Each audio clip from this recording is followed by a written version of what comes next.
All product attributes can either be hidden or visible, and it's entirely just dependent on what functionality you need and what you want your customers to experience.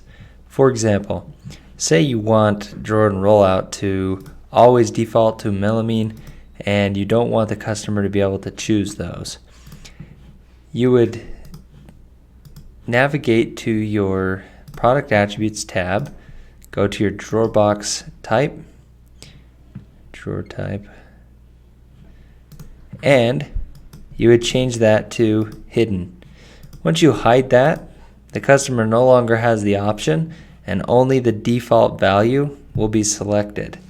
The disadvantage to hiding a product attribute, not giving the customer the ability to see it, is that the columns are no longer available to be changed. For example, when you change from a melamine to a dovetail Baltic birch box and the customer doesn't have the ability to switch it and it's always defaulted onto a specific item, essentially you're now stuck to one generic process or drop down, meaning no longer can the price change dependent on what the customer has chosen, etc.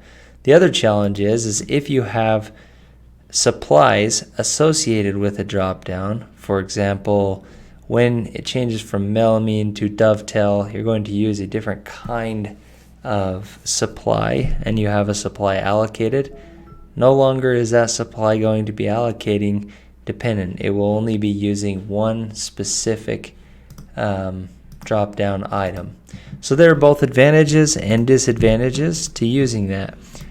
One way that you can see whether products are, if you navigate to a product and you look here under the attributes tab, you will see a little eyeball crossed out, meaning that that attribute is hidden. Now, we will cover hidden attributes or edit overrides. So say you want to make one specific catalog or one specific product attribute available on one product item, you can do that. However, on the product attribute level, in general, as a default, you will navigate to the product attribute itself.